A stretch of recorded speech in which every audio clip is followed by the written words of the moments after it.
والسلام علی اشرف الانبیاء والمرسلین وعلی آلہ وصحبہ کیے ہیں، محرمات ہیں، حدود ہیں، آدمی اسے پار نہ کرے، جو حد بندیاں ہیں آدمی وہاں رک جائے، اور جن چیزوں سے اللہ تعالیٰ خاموش ہو اس کے بارے میں کیا نہ کرے، کرے دے نہیں، وہاں جا کر کیا نہیں کرے، کرے دے نہیں۔ اسی سے کچھ فوائد آج ہمارے ساتھ ہیں۔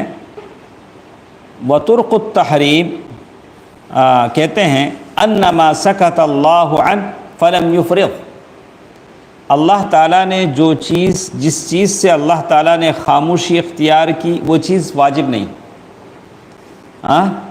جس چیز سے اللہ نے منع کیا ہے اس کا مطلب یہ ہے کہ وہ حلال ہے، مطلب کچھ نہیں بولا اللہ تعالیٰ نے، وہ حلال ہے۔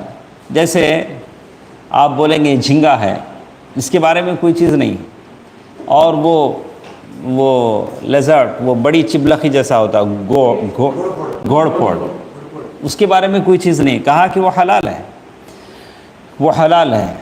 تو یہ اصل الاشیاء، اصل میں ساری چیزیں حلال ہیں الا ما دل علیہ الدلیل، لیکن دلیل آ کر یہ کہتی ہے کہ یہ چیز حرام ہے۔ جس چیز سے خاموشی اختیار کی گئی وہ چیز کیا ہے، حلال ہے، لیکن جو کس میں ہے، کھانے کی چیزیں، عبادات میں نہیں۔ عبادات کرنے کے لیے آپ کو دلیل چاہیے، کوئی بھی عبادت آپ کرنا چاہیں، یہ نہیں کہ جب مجھے میلاد بنانا اچھا لگا اس لیے میں میلاد بنایا، نہیں چلے گا، اس کے لیے آپ کو کیا چاہیے، دلیل چاہیے، وہ حرام ہے۔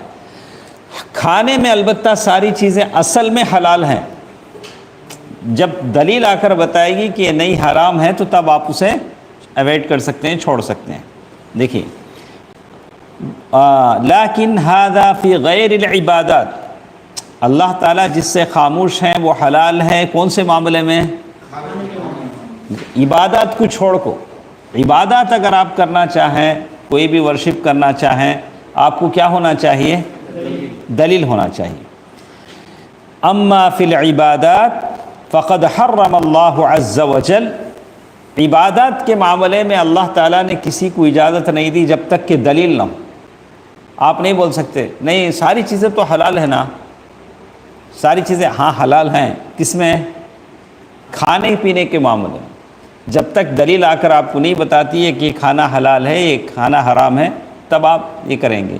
دوسرے معاملات میں، عبادات کے علاوہ جتنی بھی چیزیں، دیکھیے کہتے ہیں وَلِهَذَا نَقُولُ أَنَّ مَنِ ابْتَدَعَ فِي دِينِ اللَّهِ مَا لَيْسَ مِنْهُ مِنْ عَقِيدَةٍ أَوْ قَوْلٍ أَوْ عَمَلٍ فَقَدْ انْتَهَكَ حُرُمَاتِ اللَّهِ، اگر کوئی شخص دین میں کوئی بدعت ایجاد کرتا ہے، وہ بدعت عقیدے سے متعلق ہے یا بات کہنے سے متعلق ہے۔ بات کیا، امام صاحب بولے دیکھو نماز سلام پھیرنے کے بعد، جیسے ہم ذرا مسجدوں میں جاتے، سلام پھیرنے کے بعد عصر کے بعد امام صاحب کیا کی دعا پڑھتے۔ وہ ادھر ایک مرتبہ ہم نے پروگرام کیا تھا نا، وہ ریڈلز کے روڈ پہ، وہاں ایک مسجد ہمارے اس کے بازو جو مسجد تھی، ہم لوگ سارے نماز پڑھنے کے لیے گئے، دعویٰ پروگرام جاتا، آوڑی میں نہیں، یہاں ایک مرتبہ ہوا تھا ریڈلز کے روڈ میں، 2-4 دن، ایک ہفتہ پروگرام چلا۔ تو امام صاحب جیسے ہی سلام پھیرے، وہ کیا کی دعا پڑھے، پیچھے سے سارے لوگ کیا کریں، دعا پڑھے۔ یہ سب جائز ہے؟ جائز نہیں، اکثر مسجدوں میں ہوتا ہے، امام صاحب جیسے ہی سلام پھیرتے ہیں کیا کرتے ہیں، سلام پھیرنے کے بعد کیا ہے، آپ سبحان اللہ، الحمدللہ، اللہ اکبر، تسبیح پڑھیں، آیت الکرسی پڑھیں، یہ چیزیں ہیں۔ تو اس طرح کی ساری چیزیں بدعات ہیں۔ تو معلوم یہ ہوا، ایک اصول اچھا یاد رکھ لو، اسلامک کا شیخ یہاں لکھتے ہیں لِأَنَّ الْأَصْلِ فِي الْعِبَادَاتِ الْمَنْعُ حَتَّى يَقُومُ دَلِيلٌ عَلَيْهَا، حَتَّى يَقُومُ دَلِيلٌ عَلَيْهَا، کہا کہ جب تک کسی چیز کے اوپر عبادات میں آپ اگر کرنا چاہیں گے تو دلیل آپ کو چاہیے، دلیل چاہیے۔ وغیر العبادات الاصل فیہا الاباحہ، عبادات کے علاوہ جو بھی چیزیں ہیں وہ کیا ہیں، اباحہ بولے تو ویلڈ ہے، کر سکتے آپ۔ اس کے لیے دلیل نہیں چاہیے. آپ کو کوئی جوس پینا ہے جا کے اس کے بارے میں قرآن حدیث میں دلیل ہے کیا؟ ڈھونڈنے کی ضرورت نہیں ہے، آپ کو ڈھونڈنے کی ضرورت نہیں. ہاں اگر اس جوس میں یا اس پان میں زردہ ملتا ہے تو تب کیا کریں گے؟ وہ حرام بولیں گے. زردہ یا نشہ والی چیز چاہے رتی ہو چاہے ہتی ہو کیا ہے؟ حرام ہے. تو اگر دلیل آ کر کہتی ہے کہ حرام ہے تو حرام ہے. تو معلوم کیا ہوا؟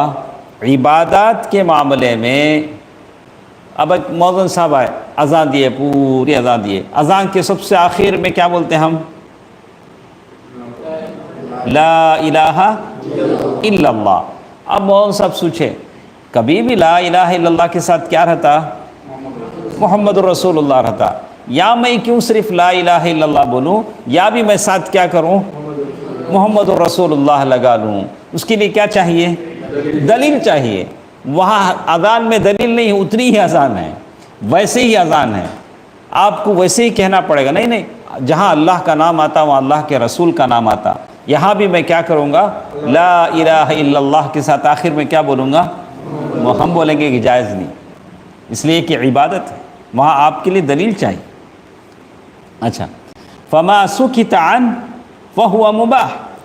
اور ساتھ ساتھ یہ کہا کہ جس چیز سے اللہ تعالیٰ کھانے پینے کی چیزیں ہیں خاموش ہے، کوئی دلیل نہیں ہے، وہ چیز آپ کھا سکتے ہیں. اگر دلیل بتائے کہ یہ چیز حرام ہے تو آپ اسے کر سکتے ہیں. دیکھیں یہاں ایک مسئلہ شیخ بیان کرتے ہیں کہ هل یجوز للانسان انسان اس کے پنڈلی پر یا یہاں بال آتے، مانو سینے پر لوگوں کو کیا آتے ہیں؟ بال آتے. وہ بال ہمیں نکال سے ریمو کر سکتے کیا؟ یہاں ذرے بال آتے، سینے پر آتے، کان پر آتے، ذرے لوگوں کو گڑگے پہ آتے، پیروں پہ یہاں آتے، یہ سب ہم نکال سکتے کیا بال؟ ہاں.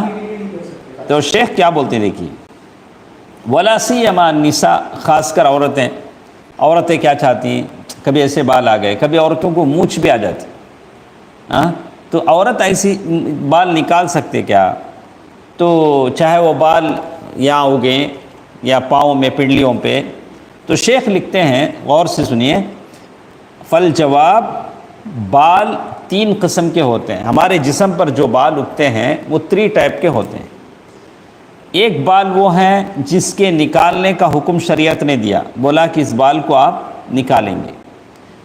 ایک بال وہ ہیں جس کے نکالنے سے منع کیا گیا، بولا کہ آپ یہ بال نہیں نکالیں گے.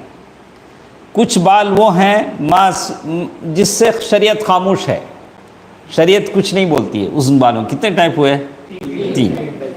فالاول، جن بالوں کے نکالنے کا حکم دیا گیا، فمعروف، سب جانتے ہیں، کالعانہ، ناف کے نیچے کے بال ہیں، والابط للرجال، مردوں کے بغل کے نیچے بغل کے بال ہیں، والنساء، عورتیں بھی نکالیں گی، والشارب، والشارب بولے تو یہ کیا بولتے ہیں؟ مسٹیچس، مچھ، اس کے بال بھی مرد کیا کرے گا؟ نکالے گا. فہذا مامور بازالتہ، آدمی مونچھ کے بال بھی نکالے گا. لیکن ایک چیز یہاں نوٹ کیجیے، ہم بھی مطلب چونکہ میرے بال اکثر سفید ہو جاتے ہیں تو اس لیے میں کیا کرتا تھا، اسے بالکل نکال دیتا تھا جڑ سے. ہم کیا کرتے تھے؟ حلق کر دیتے تھے. حلق کرنا مطلب کس کو کہتے ہیں؟ حلق مطلب پورا اس طرح چلانا، شیو کر دینا. تو اس میں ایک پوائنٹ نوٹ کیجئے، کہتے ہیں لیکن الشارب لا یؤمر بازالتہ نہائیا کالح، مونچھ آپ پورا نہیں نکال سکتے. یہ مونچھ کیا نہیں کر سکتے؟ آپ پورا نہیں نکال سکتے. کیا کر سکتے؟ خالی ٹرم کر سکتے، لیکن پورا نہیں نکال سکتے. کیوں بولتے ہیں؟ امام مالک کیا بولتے ہیں دیکھیے، قال حتى ان الامام مالک رحمہ اللہ قال ينبغي ان يؤدب من حلق شاربه، من حلق شاربه، وہ کہتے ہیں کہ جو شخص پورا مونچھ یہ کر دے، اس طرح لگا دے، اس کو ادب سکھانا چاہیے. مطلب کیا؟ اسے کیا کرنا؟ پنشمنٹ دینا. کسے؟ جو پورے مجھ کو کیا کرتا ہے؟ شیو کر دیتا ہے۔ لأن الحدیث، حدیث میں کیا ہے؟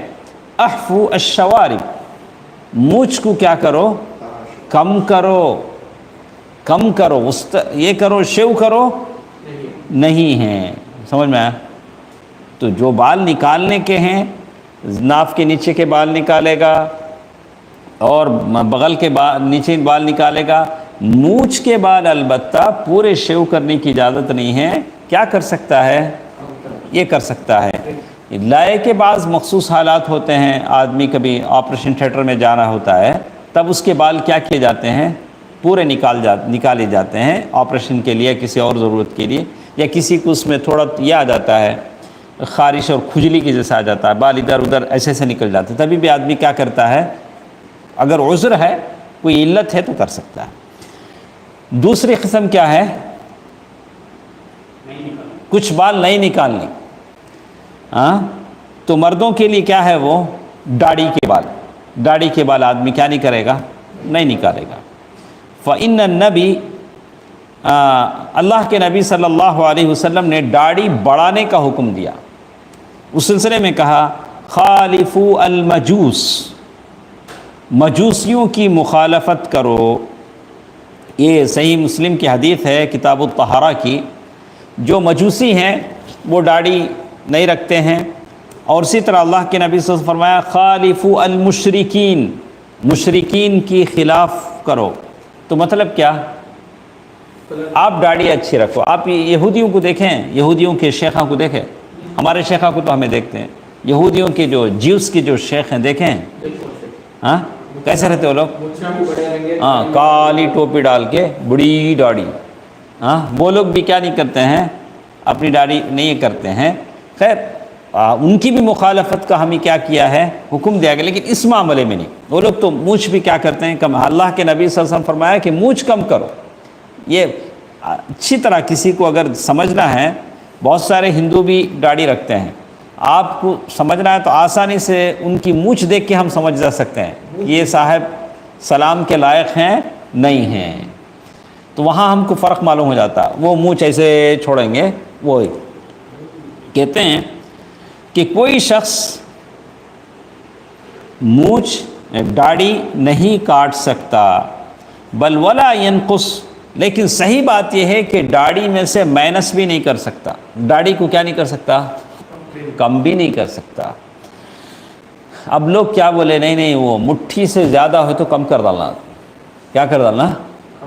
مٹھی سے زیادہ ہو تو ہم کو کم کر دینا۔ ایک صاحب لکشدیپ میں رہتے ہیں، ہمارے اپنے ماشاءاللہ اچھے نوجوان ہیں، جو بھی سوال ہے وہ ہم سے کرتے ہیں۔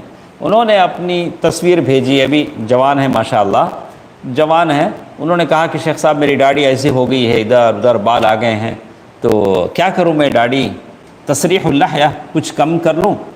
تو ہم نے کہا کہ اس کی کوئی دلیل ہمارے پاس نہیں، داڑھی کم کرنے کی کوئی دلیل ہمارے پاس نہیں ہے، اور بڑھانے کی دلیل ہے۔ البتہ ام المؤمنین عائشہ رضی اللہ تعالیٰ عنہ کہتی ہیں کہ اللہ نے مردوں کو خوبصورتی کس سے دی؟ داڑھی سے۔ اس لیے مرد کو کان کے جھمکے، گلے کا زیور کی ضرورت نہیں پڑتی۔ عورت کو کیوں پڑتی؟ عورت کو خوبصورت بننے کے لیے وہ استعمال کرنا پڑتا ہے، لیکن مرد خود سے کیا ہے؟ خوبصورت ہے۔ اللہ اسے پہلے سے کیا کر ڈالا؟ خوبصورت داڑھی دے ڈالا۔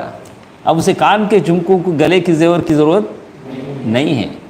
یہ کس نے کہا؟ ام المؤمنین عائشہ رضی اللہ تعالیٰ عنہ کہتی ہیں کہ مردوں کی خوبصورتی کس میں ہے؟ داڑھی میں ہے۔ ایک اور بات، چلیے ہم مانتے ہیں کہ اللہ کے نبی صلی اللہ علیہ وسلم اور انبیاء کی جو سنت ہے، وہ سنت آدمی کو خوبصورتی ہی دے سکتی ہے، لیکن اس کی بدصورتی کا سبب نہیں بن سکتی۔ اللہ اور اس کا رسول آپ کے لیے کوئی ایسی شریعت نہیں دے ہیں جس کی وجہ سے آپ کی صورت بگڑ جائے۔ جو اللہ انسان کو اتنی خوبصورتی دیا، نبی داڑھی رکھنے کا حکم دے کے کیا اس کی چہرے کو بگاڑ سکتے ہیں؟ نہیں، داڑھی اس کے لیے خوبصورتی ہی بن سکتی ہے۔ لائے کہ بعض حالات ہوں، بعض ممالک ہوں جہاں آدمی سے، اس کی داڑھی سے اس کی جان کا خطرہ ہو، تو بات پھر الگ ہے۔ اللہ تعالیٰ وہ ایسے لوگ معذور ہیں۔ یہ دیکھیے، شیخ کیا کہتے ہیں کہ اس طرح سے جو لوگ کہتے ہیں، اب ہمارے پاس کیا ہے، الگ الگ جماعتوں کے الگ الگ آئیکونک مطلب یہ ہیں. کچھ لوگ داڑھی کو سنوارتے صرف کیا رہ جاتا ہے، صرف داڑھی کا نام رہ جاتا ہے.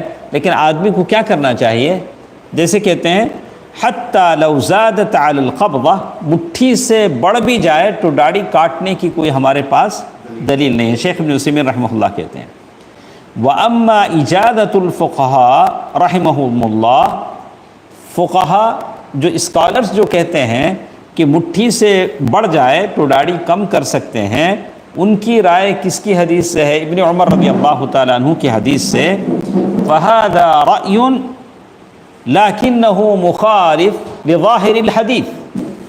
شیخ ابن عثیمین رحمہ اللہ فرماتے ہیں کہ ایک اوپینین ہے، یہ حدیث کے مخالفت میں جاتی ہے. کس میں جاتی ہے؟ یہ جو مٹھی سے بڑی داڑھی کو کٹ کرنے کا جو حکم ہے، اللہ کے نبی صلی اللہ علیہ وسلم کے حدیث کی کس میں جاتی ہے؟ ویرود میں، مخالفت میں جاتی ہے. تو ابن عمر رضی اللہ تعالیٰ عنہ بھی ہر سال، ہر وقت، ہر مہینہ کیا بھی ایسے رگ کو کٹ نہیں کرتے تھے. جب وہ حج پر جاتے یا عمرے پر جاتے تو تب ویسا کرتے تھے. اور یہاں شیخ لکھتے ہیں ان ابن عمر، ہمیشہ لوگ کیا کہتے ہیں، ابن عمر رضی اللہ تعالیٰ عنہ کی اس عمل کو دلیل بناتے ہیں تو کہتے ہیں فرأیہ رضی اللہ عنہ غیر صواب. شیخ ابن عثیمین رحمہ اللہ لکھتے ہیں کہ ابن عمر رضی اللہ تعالیٰ عنہ کی رائے اس معاملے میں صحیح نہیں ہے. والصواب فیما قالہ النبی صلی اللہ علیہ وسلم، صحیح کیا ہے؟ جو اللہ کے نبی صلی اللہ علیہ وسلم نے کہا. تو کہتے ہیں والعجب، تعجب کی بات یہ ہے، ان ابن عمر رضی اللہ تعالیٰ عنہ ہی وہ صحابی ہیں جن سے یہ حدیث آئی ہے داڑھی بڑھاؤ. داڑھی بڑھانے کی حدیث کس سے آئی ہے؟ ابن عمر رضی اللہ تعالیٰ عنہ. اور یہ جو لوگ تعویل کرتے ہیں، دلیل پکڑتے ہیں، ابن عمر رضی اللہ تعالیٰ عنہ مٹھی سے زیادہ بڑے تو کیا کرتے تھے؟ تو شیخ ابن عثیمین رحمہ اللہ فرماتے ہیں ابن عمر رضی اللہ تعالیٰ عنہ کی جو عبادت تھی، کیا وہ عبادت یہ سارے لوگ کرتے ہیں؟ اگر اتنے عبادت والے ہو جائیں تو پھر یہ دلیل بھی کیا کر سکتے ہیں، وہ لوگ لے سکتے ہیں. تو اس کے بعد وہ کہتے ہیں، وہ شیخ ابن عثیمین رحمہ اللہ کا ایک اجتہاد تھا. شیخ کہتے ہیں ابن عمر رضی اللہ تعالیٰ عنہ کا ایک اجتہاد تھا. اگر مجتہد صحیح کرتا ہے تو 2 اجر اسے ملتے ہیں، اگر خطا ہو جاتی ہے تو 1 اجر ان کو ملتا ہے. اللہ تعالیٰ وہ اجر سے قاری نہیں ہے. ابن عمر رضی اللہ تعالیٰ عنہ کی سنت کی اتباع اور عبادت، تورع، زہد، تقوی، اس سے حدیثیں بھری پڑی ہیں. ابن عمر رضی اللہ تعالیٰ عنہ کا جو تقوی تھا. اسی طرح تیسرا قسم کیا ہے؟ ایک بال، پہلے کیا پڑھے ہم؟ ایک بال کون سے؟ نکالنے کے. بغل کے بال، ناف کے نیچے کے بال اور مونچھ کے بال، یہ تو نکالیں گے نہیں، صرف ٹرم کریں گے. اوکے. دوسری چیز نہیں نکالنے کے بال، داڑھی کے بال، اس کو اس کی حالت میں ہم کو چھوڑ دینا ہے، اس سے کوئی تعارض نہیں کرنا ہے. تیسرے بال جیسے کہا جن سے اللہ تعالیٰ خاموش ہیں، وہ کون سے بال؟ یہاں کے بال ہیں، پنڈلیوں پر یہ جو بال آتے ہیں، سینے پر بال آتے ہیں، اس سے کیا ہے؟ شریعت خاموش ہے. تو اسے کہتے ہیں، بعض لوگ کہتے ہیں اگر وہاں کے بال نکالتے ہیں تو یہ تغییر، یعنی اللہ تعالیٰ نے جس طریقے سے انسان کو پیدا کیا ہے اس میں تبدیلی کرنے کے برابر ہے. جیسے اللہ نے کہا وَلَآمُرَنَّهُمْ فَلَيُغَيِّرُنَّ خَلْقَ اللَّهِ، جیسے اللہ تعالیٰ نے سورۃ النساء آیت نمبر 119 میں اللہ تعالیٰ نے کہا.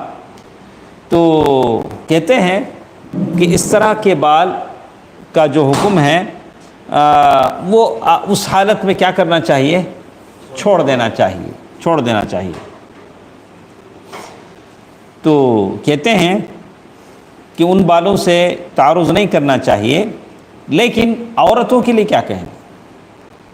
عورتوں کے لیے یہ کہیں گے کہ عورت اپنے شوہر کے لیے خوبصورتی کے لیے کچھ بھی کر سکتی ہے، مطلب وہ بال عورت کیا کر سکتی ہے؟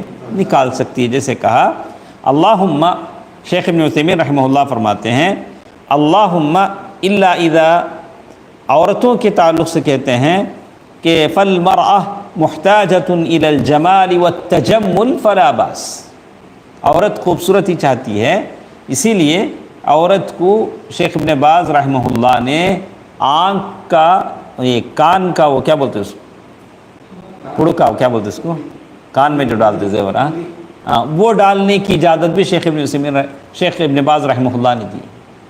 کہا کہ خوبصورتی کے لیے اگر کوئی ڈالنا چاہتی ہے ڈال سکتی ہے. تو علماء کی اجازت ہے، ٹھیک ہے.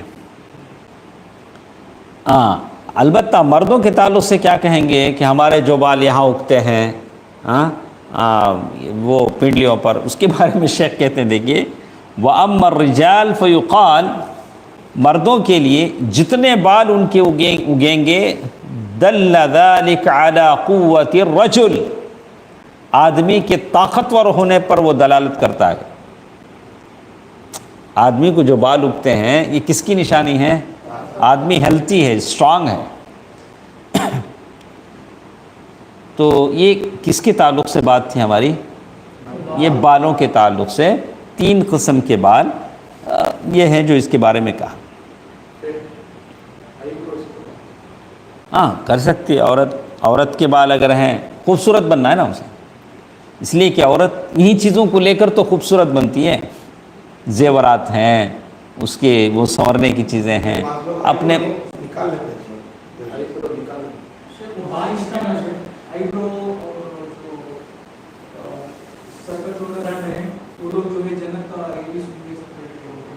آئیبرو نہیں، وہ ہے وہ جو بال چونڈا جو باندھتی ہیں ان کے آئیبرو بھی ہیں.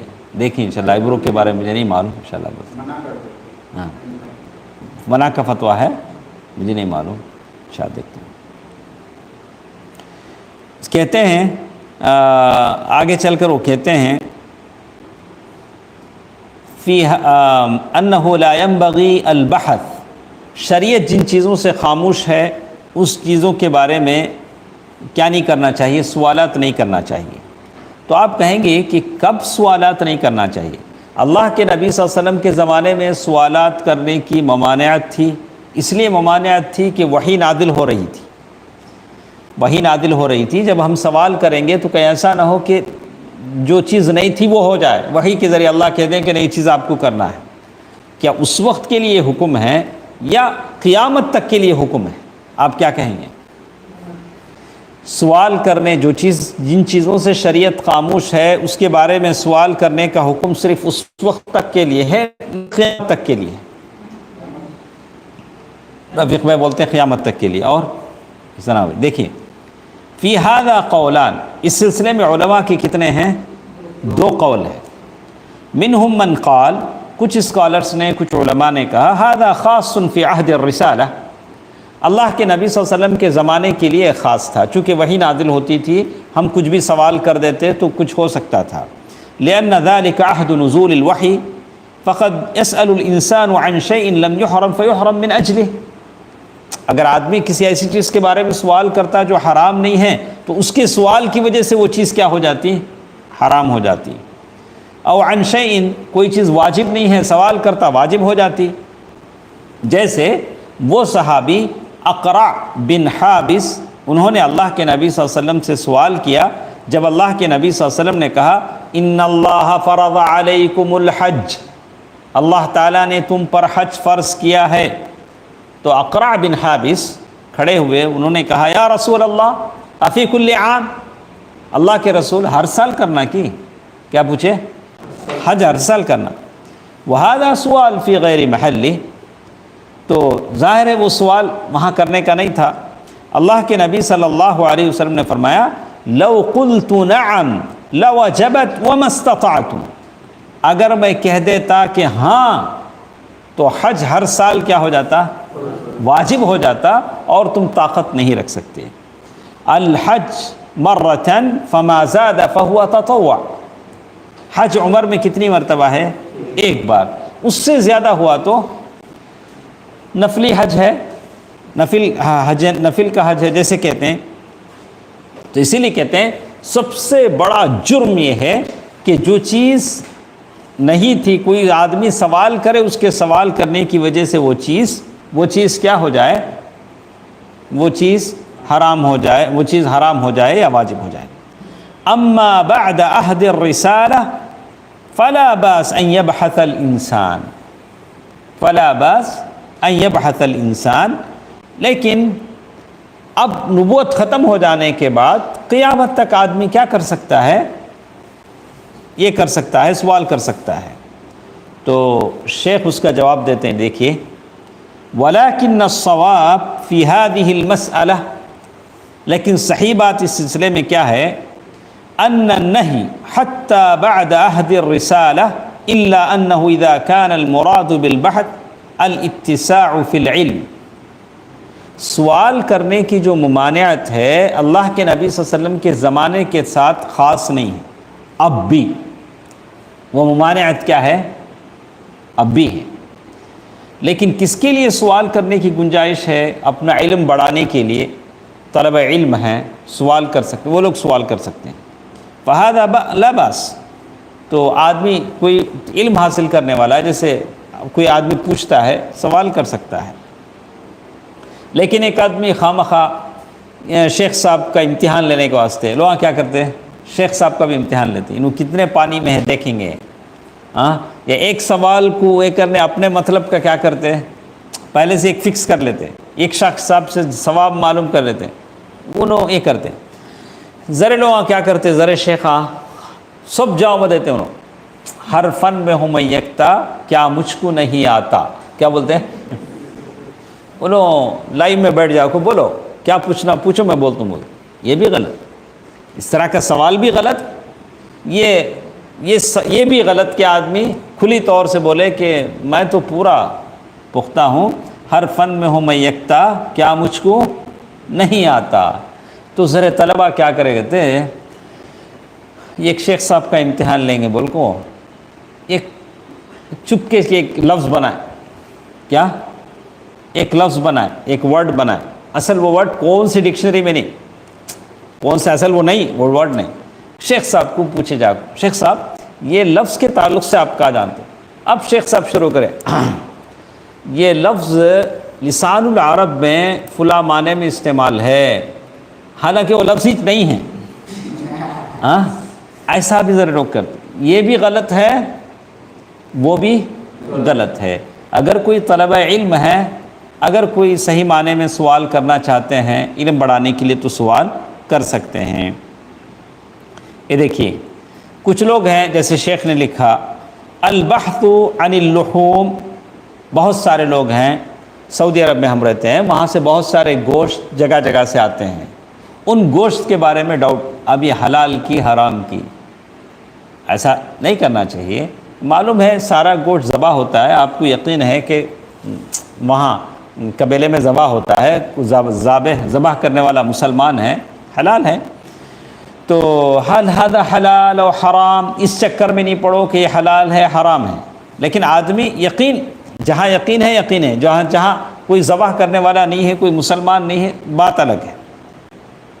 تو اسی طرح کہتے ہیں، اسی طرح بہت سارے غیب کے مسئلے ہیں، اس کے بارے میں بھی زیادہ سوال نہیں کرنا چاہیے. اور اللہ تعالیٰ کی صفات کے بارے میں، اس کی کیفیات کے بارے میں. اور خواہ کوئی لوگ ہیں جو کیا بناتے ہیں، کچھ لوگ ہیں جو خواہ کا یہ بناتے ہیں، جیسے کہا نأتی بمعضلات المسائل التي فيها أرأيت إن كان كذا وكذا ولو كان كذا وكذا. بعض لوگ کہتے ہیں اگر اس مسئلے میں ایسا ہو تو کیسا ہے.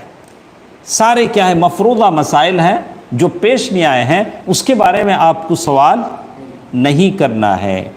جیسے کہا كذلك أيضا لا نبحث عن مسائل الغیب ونتعمق فيها. غیب کے جو مسائل ہیں ان کے بارے میں آپ زیادہ سوال مت کیجیے. تو شیخ آخر میں یہی بات کہتے ہیں. فائدہ نمبر 11 میں شیخ نے لکھا ہے اثبات رحمت اللہ عز وجل فی شرعہ. اللہ تبارک و تعالیٰ نے جو شریعت ہم پر نازل کی ہے، اللہ تعالیٰ اس معاملے میں بڑے مہربان ہے، رحیم ہے۔ فجر کی نماز 5:10 کو، اب اس میں آپ کو اعتراض نہیں ہونا چاہیے، ارے اس کو ہٹا کے ہم 6 بجے رکھ لیتے، سورج طلوع ہونے سے 10 منٹ پہلے رکھ لیتے، کچھ اور دیر سو لیتے۔ کہا کہ نہیں، اللہ تعالیٰ کی رحمت اسی میں ہے کہ وہ اللہ نے جو شریعت بنائی ہے وہ اللہ تعالیٰ رحیم ہے۔ رحمتم بکم، ساری شریعت ہمارے لیے کیا ہے؟ رحمت والی ہے۔ عورت کے لیے برقعے کا حکم ہے، وہ برقع اس کے لیے کیا ہے؟ رحمت والا ہے۔ اور جو لوگ کھلے جاتے ہیں ان کا کیا حال ہوتا ہے ہم لوگ دیکھتے ہیں، ہاں، پھر بھی عورت کے لیے وہ برقع کیا ہے؟ اس کے لیے حجاب، اس کے لیے رحمت ہے۔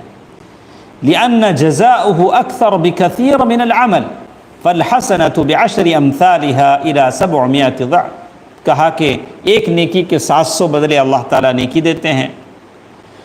اسی طرح یہ ایک اہم چیز ہے جسے آپ سنیں، حدیث میں ہم لوگ ایک بات پڑھیں، اللہ تعالیٰ جن چیزوں سے خاموش ہے تمہارے اوپر رحم کر کے خاموش ہے۔ اللہ بھولے نہیں ہیں، اللہ کیا نہیں کرے ہیں؟ اللہ بھولنے والا ہے۔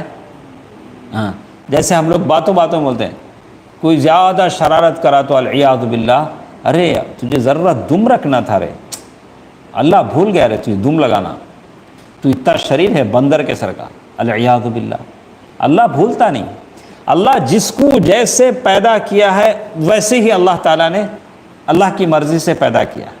کسی کو بدصورت، کسی کو پست قد، کسی کو اونچا، کسی کو موٹا، کسی کو دبلا، کسی کو کالا، کسی کو گورا، یہ جو اللہ نے پیدا کیا ہے احسن الخالقین، بالکل ٹھیک پیرائے میں اللہ نے ہر ایک کو کیا کیا ہے؟ پیدا کیا ہے۔ اس پر اعتراض نہیں ہونا چاہیے، اس کو اندھا کیوں بنایا، اس کو لولا کیوں بنایا، اسے لنگڑا کیوں بنایا، اس کو اتنا خوبصورت کیوں بنایا، نہیں۔ اللہ تعالیٰ کا یہ عدل ہے بندوں کے بیچ میں۔ کہتے ہیں اللہ تبارک و تعالیٰ جس کے بارے میں کہا کہ اللہ بھولتا نہیں ہے، جیسے اللہ تعالیٰ نے قرآن مجید سورۃ مریم آیت نمبر 60 پر 4، جیسے لوگ کہتے ہیں اللہ سارے لوگوں کو دے دیا، ہاں صرف مجھے دینا بھول گیا، کہتے ہیں اسے کیا نہیں کرا، کہتے ہیں نہیں دیا۔ اگر اللہ اسے بھول جاتا تو یہ بولنے کے لیے بھی نہیں رہتا ہو۔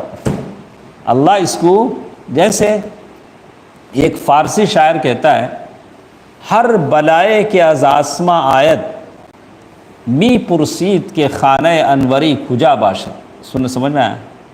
نہیں آیا؟ تو کہتے ہیں کہ آسمان سے آنے والی ہر بلا پوچھتے آتی، کہتے ہیں انوری کا گھر کہاں ہے۔ اس کے کہنے کا مطلب یہ کہ ساری مصیبتیں کس کو آتی ہیں؟ میرے اوپر ہی جاتی ہیں۔ آسمان سے آنے والی ہر بلا پوچھتے آتی، کہتی اس کے گھر کا ایڈریس۔ ایسی بات نہیں، اللہ تعالیٰ بندوں کو آزماتا ہے، لیکن اللہ کو معلوم ہے کہ کس بندے میں آزمائش کی کتنی طاقت ہے۔ لا یکلف اللہ نفسا الا وسعها، اللہ اتنی آزمائش آپ پر نہیں ڈالے گا کہ آپ برداشت نہیں کر سکیں۔ اگر آپ پر ڈالتا ہے تو خالق کو معلوم ہے، مالک کو معلوم ہے کہ آپ برداشت کر سکتے ہیں، اسی لیے آپ پر اتنی آزمائش آتی ہے۔ آپ ہی نہیں بولیں یا اللہ کیا ساری آزمائشیں میرے لیے ہیں؟ آپ کا ایمان جتنا پختہ ہوگا آزمائشیں اتنی کیا ہوں گی؟ زیادہ ہوں گی۔ اشد الناس بلاء الانبیاء ثم الامثل فالامثل، سب سے زیادہ کون آزمائے جاتے ہیں؟ پروفٹس، انبیاء۔ اس کے بعد جس کا ایمان جتنا پختہ ہوتا ہے اسے اتنا آزمایا جاتا ہے۔ تو اسی لیے کہتے ہیں کہ بندہ دو چیزوں پر راضی ہونا چاہیے، کوئی اعتراض نہیں کرنا چاہیے، اسے اچھا سمجھ لو۔ ایک ہے قدری شرعی، جسے کیا کہتے ہیں؟ قدری شرعی، دینی شرعی، اور ایک قدری، دین شرعی اور ایک قدری۔ دین کے جو معاملات ہیں، عبادات ہیں، نماز، روزہ، زکوٰۃ، حج، اس میں آپ کو کوئی اعتراض نہیں کرنا چاہیے، بچا لانا چاہیے۔ قدری، اللہ نے اپنے فیصلے سے جو میرے بارے میں لکھ دیا ہے، آپ اتنا کمائیں گے، اتنا کھائیں گے، اتنے سال جئیں گے، آپ کی زندگی میں مصیبتیں آئیں گی، یہ سب کیا ہے؟ قدر ہے۔ مجھے جیسے تیسے اس کو ماننا ہے، جیسے اللہ نے لکھ دیا ہے ماننا ہے، میں اس پہ اعتراض نہیں کر سکتا۔ یا اللہ میں کئی کو فقیر انہیں کئی کو کروڑ پتی، میں کئی کو کرائے کے گھر میں انہیں کئی کو ذاتی گھر میں، میں کیوں سائیکل چلاؤں وہ کیوں وہ کار چلائے، نہیں، یہ کس کا فیصلہ ہے؟ اللہ کا فیصلہ ہے۔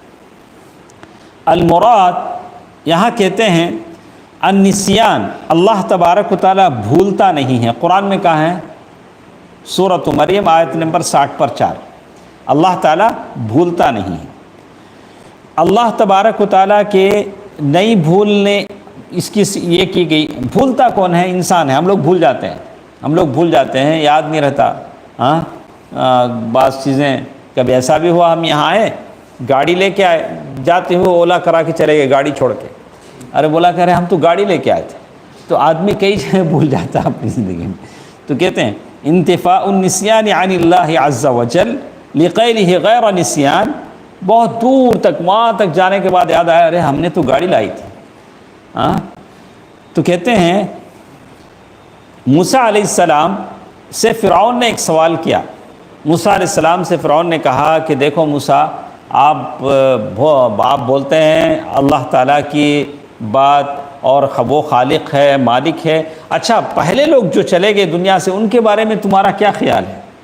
فرعون نے پوچھا موسیٰ علیہ السلام سے، کیا کہا کہ فما بال القرون الاولی، پہلے جو لوگ گئے ان کے بارے میں آپ کی کیا اوپینین ہے، رائے ہے؟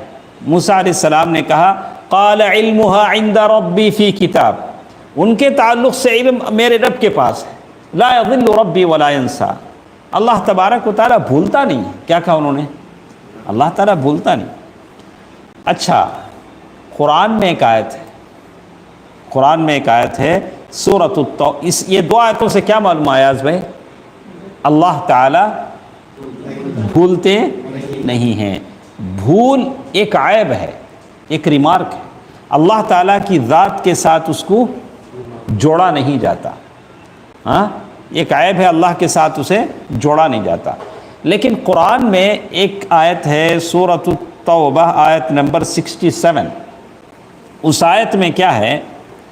نسوا اللہ فنسیہم، انہوں نے اللہ کو بھلا دیا، اللہ نے ان کو بھلا دیا۔ اب اس آیت سے کیا معلوم ہوتا ہے؟ اس آیت سے کیا معلوم ہوتا ہے؟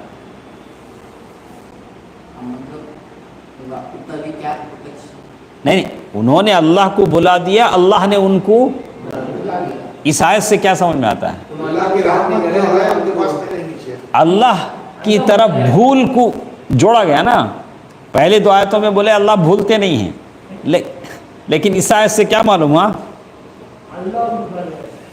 لیکن اچھا سنی، لفظ وہی ہے، لیکن یہاں کہتے ہیں ان المراد النسیان ہونا نسیان الترک، مسلمانوں کے ساتھ جیسا اللہ معاملہ کرتا ہے ان لوگوں کے ساتھ معاملہ نہیں رہا، نہیں، ان لوگوں نے اللہ کو یاد کرنا چھوڑ دیا، اللہ نے ان کو یاد کرنا چھوڑ دیا۔ یہاں نسیان کا معنی چھوڑنا ہے، اللہ نے ان کو یاد کرنا چھوڑ دیا۔ اچھا، ترکوا دین اللہ، انہوں نے اللہ کی دین کو چھوڑ دیا، اللہ نے ان کو چھوڑ دیا۔ دیکھیے اما النسیان، یہاں نسیان کا معنی بھولنا نہیں ہے جو اللہ کی طرف ہے، وہ چھوڑنے کے معنی، لیکن جو جسم دماغ جسے بھول جاتا ہے وہ اللہ تعالیٰ کے ساتھ جوڑا نہیں جاتا۔ اسی طرح کچھ چیزیں ہیں جیسے دھوکہ دینا، دھوکہ دینا کیا بولیں گے انگلش میں؟ چیٹ کرنا، نہیں، چیٹ کرنا۔ اسی طرح مکر، مکر کرنا کیا؟ ٹریپ، کیا بولیں گے اسے؟ مکر کرنا۔ یہ اللہ کے ساتھ بول سکتے کیا؟ اللہ تعالیٰ دھوکہ دیتا ہے، بول سکتے؟ نہیں بول سکتے۔ لیکن قرآن میں کہاں اللہ نے استعمال کیا ہے؟ ان لوگوں کے مقابلے میں اللہ کے لیے استعمال ہے۔ کیسے؟ یخادعون اللہ وہو، آج حفظ صاحب آئے نہیں کیا مرے، محفوظ صاحب کے بچے آئے نہیں، یخادعون اللہ وہو خادعہم، انہوں نے اللہ کو دھوکہ دیا، اللہ نے کیا کیا؟ مقابلے میں بولا جا سکتا ہے، لیکن صرف اللہ کے لیے اکیلے نہیں بولا جا سکتا۔ سمجھ میں آپ کو؟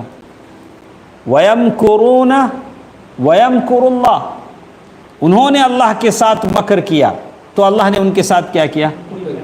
تو اس طرح کے جو الفاظ ہیں بالمقابل کہے جا سکتے ہیں. لوگوں کا جب ذکر آئے گا تو اس کے مقابل میں آپ کہیں گے، لیکن صرف اللہ کے لیے، اس لیے کہ یہ عیب والی چیزیں ہیں جو اللہ تعالیٰ سبحانہ و تعالی عما یشرکون، اللہ تعالیٰ کے ساتھ نہیں بولی جاتی. اب سمجھ میں آئے؟ حسن بیان النبی صلی اللہ علیہ وسلم حیث ساق الحدیث بهذا التقسیم الواضح البین. اللہ کے نبی صلی اللہ علیہ وسلم نے اس حدیث کو کتنی کھلی وضاحت کے ساتھ بیان کیا. پہلے فرائض بتلائے، پھر محرمات بتلائے، پھر جن چیزوں سے اللہ تعالیٰ خاموش ہیں ان چیزوں کو بتلایا. کتنی واضح بات بتائی. اس سے اللہ کے نبی صلی اللہ علیہ وسلم کے بیان کرنے اور اچھے اسلوب کا پتہ چلتا ہے. اللہ کے نبی صلی اللہ علیہ وسلم کبھی سمجھانے کے لیے ایک ہی بات کو 3 بار کہتے تھے تاکہ سامنے والا کیا سمجھ جائے. تو انشاءاللہ کل ہمارے ساتھ 30 پر 1ویں حدیث ہے. 30 پر 1ویں حدیث ہے، بڑی پیاری حدیث ہے. تو جو لوگ ہیں جو لوگ نہیں ہیں کل ان کو لانے کی کوشش کیجئے. کہتے ہیں اللہ کے نبی صلی اللہ علیہ وسلم کے پاس ایک آدمی آئے، آ کر انہوں نے کہا اللہ کے رسول آپ مجھے ایسا عمل بتلائیے کہ احبنی اللہ، میں وہ کام کروں تو اللہ مجھ سے محبت کرے. اللہ